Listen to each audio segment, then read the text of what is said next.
What's up, Beaver Nation, One Heart Nation? My name is Elliot Webb. I'm here in spring term of 2018, Music 108, Section 3. And today, I'm going to be teaching you about how to make this awesome leather skirted, tasseled decoration on your Native American flute, One Heart flute. So let's get started. Let's talk about first what kind of materials we need. First off, you're going to need your One Heart flute. Secondly, and probably most importantly, you're going to need a creative mind. Next, a piece of leather. I'll talk a little bit more later about what kind of leather you need. Some writing utensils. A pencil will work, ballpoint pen, Sharpie, anything. Some measuring devices. In this case, I have a set of calipers. Don't need. A ruler will do just fine, because you're also going to need a ruler as a straight edge or some other straight edge.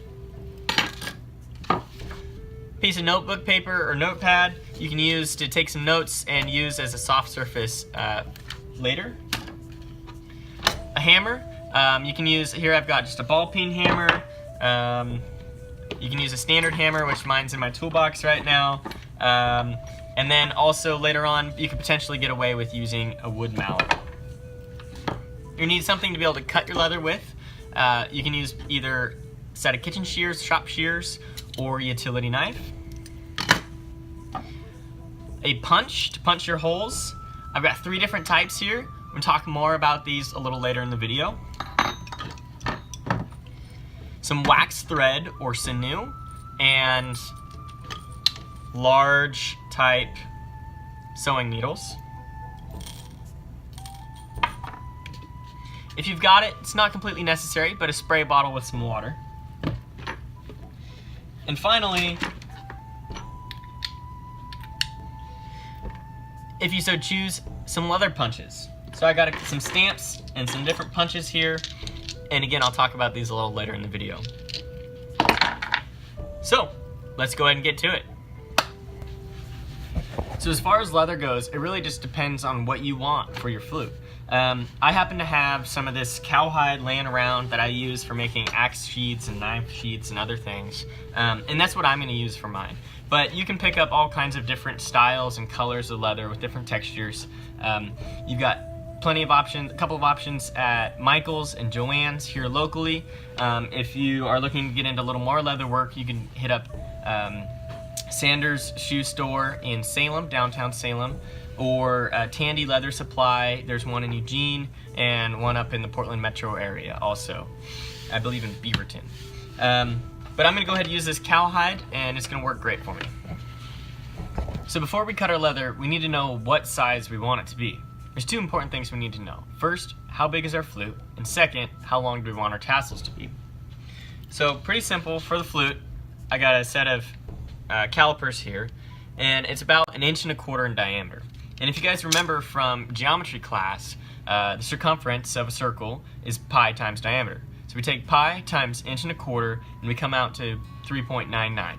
So we're going to go ahead and round that up to 4 for the sake of simplicity, and it gives us a little extra cushion room, and extra material in case we screw up something, we can take a little extra off. Next, we want to know how long our tassels want to be. So the distance from the bottom hole to the end of the flute is coming in at about 3.5 inches. I want the top of my leather to be just above this bottom hole, and I want it to dangle just below the end of the flute. So if we just move that down a little bit, that 3.5 inches is going to work great. So that means is that we're going to want a piece of leather that is 4 inches by 3.5 inches. So we measure that out. Right here, I'm just using a speed square,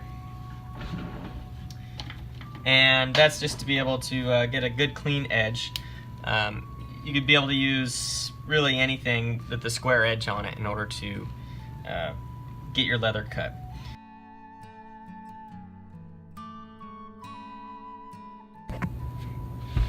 So just a simple set of kitchen shears or shop shears will be plenty enough to be able to cut your leather.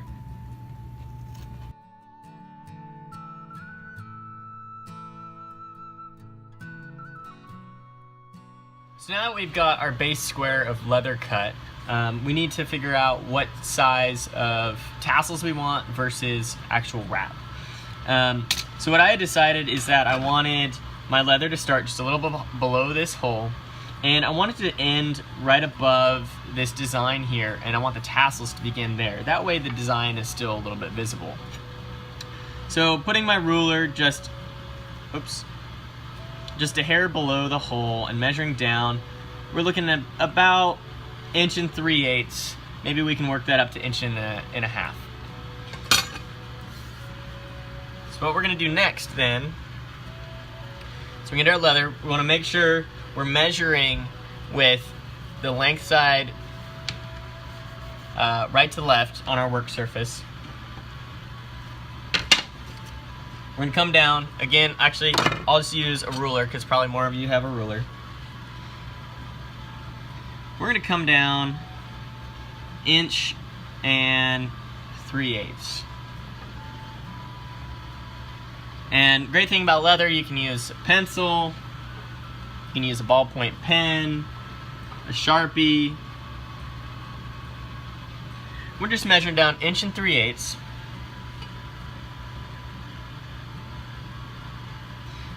And I'm gonna do a real light line across here.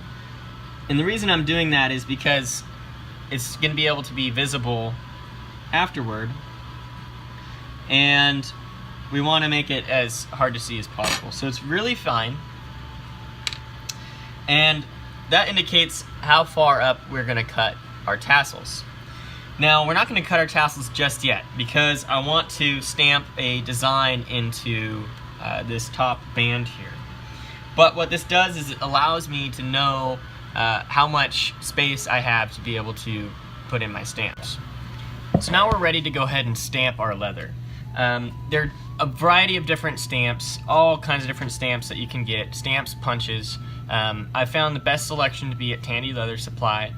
Sanders Shoe Supply in Salem also has a pretty good selection, and Michael's and Joann's you can find a couple of things. Now, I've toyed around on my little scrap piece here and decided what kind of pattern I want to do. So let's get to it. Okay, so I'm going to start off with a very special stamp to me. This stamp is what I call my maker's mark. This is my symbol, and I put it on anything that I make. I do a lot of woodworking, metalworking, some leather crafting, and a lot of different crafting. And this represents who I am, and it says that I put a lot of effort and heart into making this project. So I'm going to start off with that. And what I do is I keep around a piece of scrap leather that I use just to check what different patterns look like. So I've got a new one here. It's always nice to have that just to test. My maker's mark is just a little too hot here, so we can go ahead and turn off our torch. And we're just allow this to cool off a little until it's just the right temperature and I get just the right color that I want.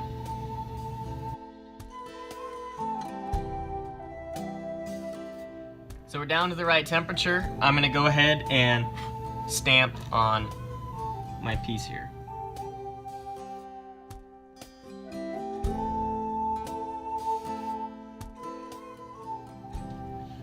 First, we're gonna go ahead and use a little spray bottle and just sort of dampen our leather. What this does is it helps with the impression and the color change also.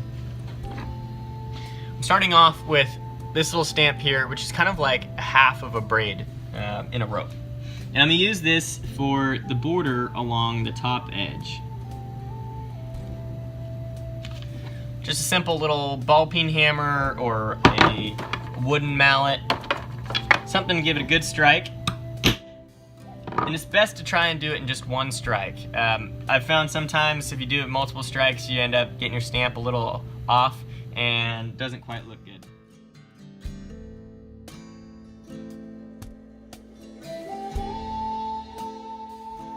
Next, I've got this little seashell pattern thing that I'm going to use along the bottom edge.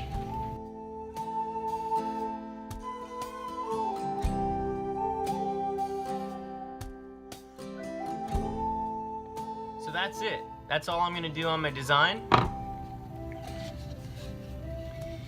Because quite frankly, once it wraps around, that's all you're gonna be able to see anyway. So now we can go ahead and start cutting our tassels out. And what I really liked about this kind of seashell design is all of these little points here. And so that's what I'm gonna use to mark where I'm gonna do my tassels.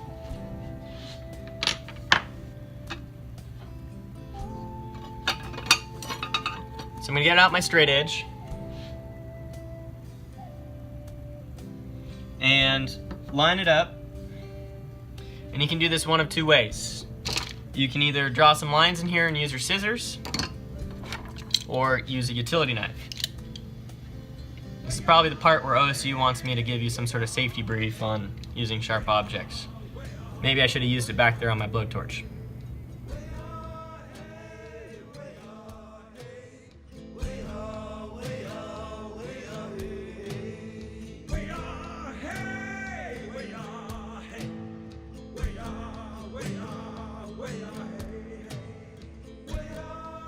And that's it.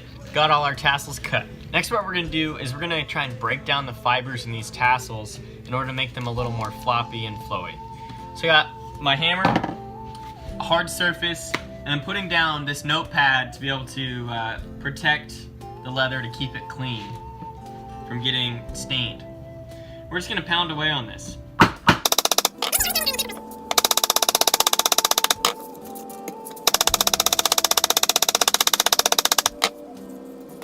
So what this has done is broken down some of the fibers in the leather and made it a little more pliable and a little more flappy and festive on your flutes.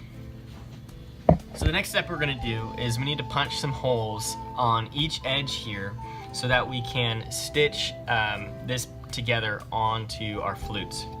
There are a couple different ways that you can do this. First off, probably the most proper way would be this stitching fork, which is a leather tool. I'm gonna go ahead and use this tonight because it'll be my first time using it and I'm excited to give it a try. Alternatively, you can use a universal punch like this, which has all these different sizes on it and is quite simple. You just put it in there. It basically is just like your standard hole punch and it pops open a little hole for you. Or the other way to do it would be just a standard punch. And let me select a hammer here. And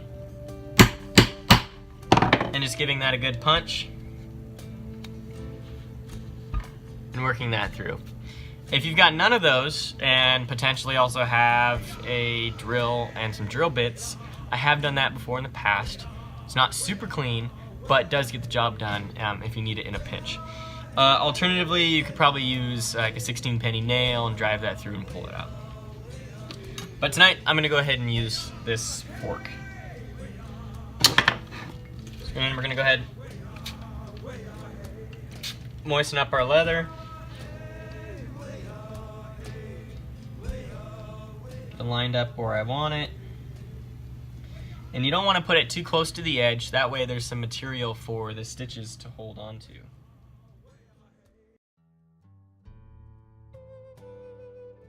Now that we've got our holes punched, before we can put our piece onto our flutes, we want to go ahead and treat them so that they will last for a good long time. I've got some Phoebing's Aussie leather conditioner. There's a variety of different products you can use. Boiled linseed oil works all right. Beeswax works okay. This is just a product designed specifically for leather. You could use boot conditioner also. And we're just gonna go ahead and take some of this, put it on a rag, and work it into the leather.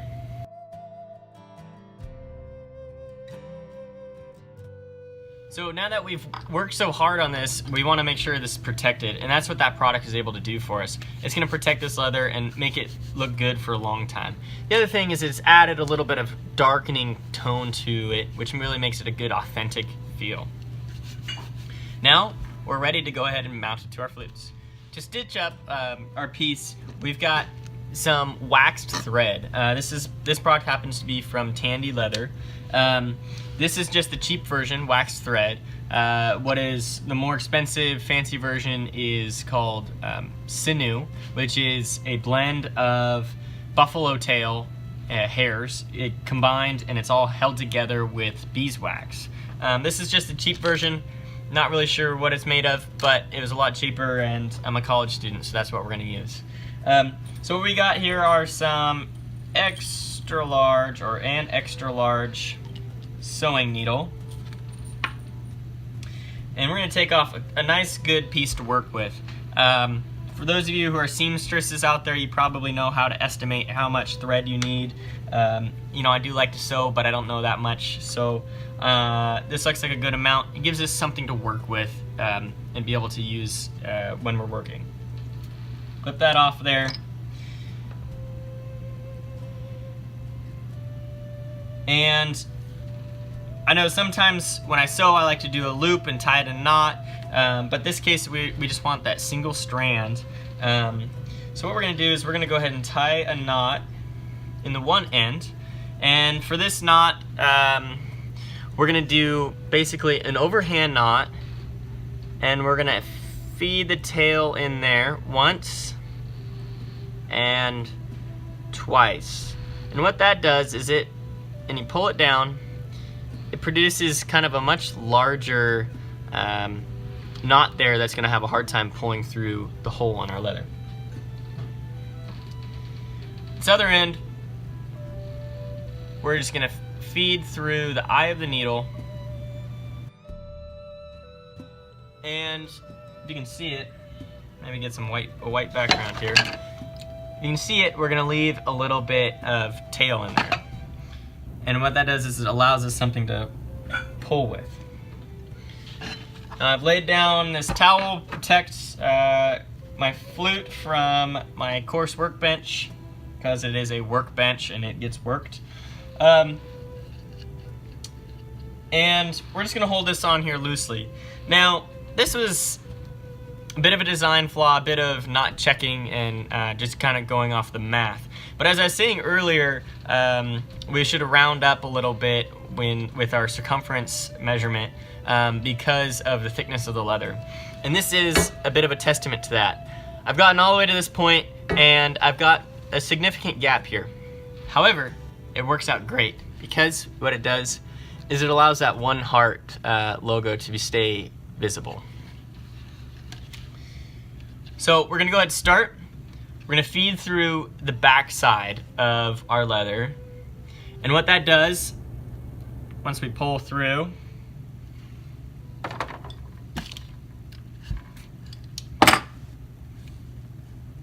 is it's going to hide that knot on the back side opposed to on the front side where it can be seen. Go ahead and trim off that excess.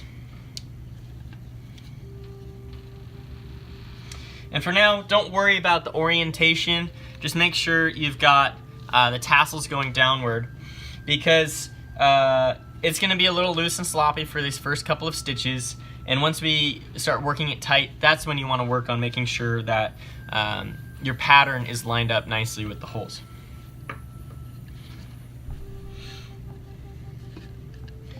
So real simple, just like stitching something up. Or even better yet, it's just like lacing a new set of shoes or a new set of boots. And what I'm going to do is I'm going to go again from the back side through the hole. And you may need a set of pliers. I've just got some standard pliers here, some needle nose pliers. I don't recommend using channel locks or vice grips, but just get that pulled through there. And we're going to stitch it up like a set of boots.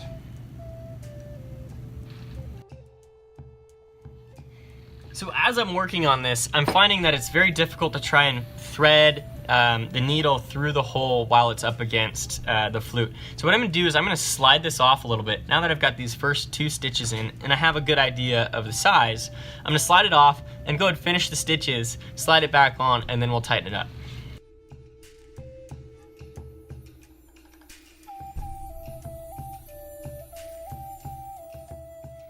Alright, so we've got it all stitched up. Kind of looks like a little bit of a corset. And we're gonna go ahead and slide it back on. Get our pattern lined up, centered on the holes. Turn it around, and we're just gonna start cinching these up, just like you cinch up your bootlaces. So this is our last opportunity to make a double check and get our pattern lined up with our holes centered nicely. I'm gonna go ahead and slide it down just a little bit so that my finger isn't quite rubbing on there when I play.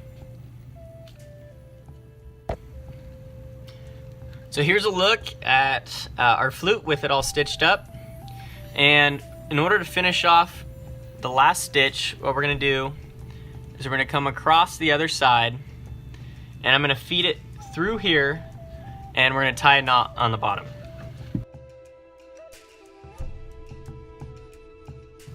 Now to tie this knot, what we're gonna do, we're just gonna do our basic overhand granny knot, what you do to start tying your shoes.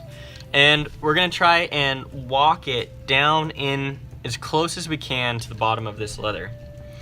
So what that looks like is we're gonna kind of cinch it up here and just sort of work it down in there as close as we can get.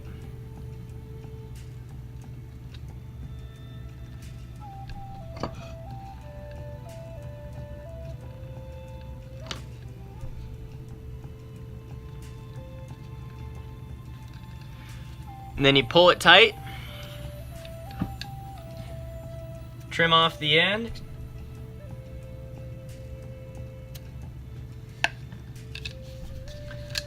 and that's it. You got yourself a little tassel skirted, leather skirted flute.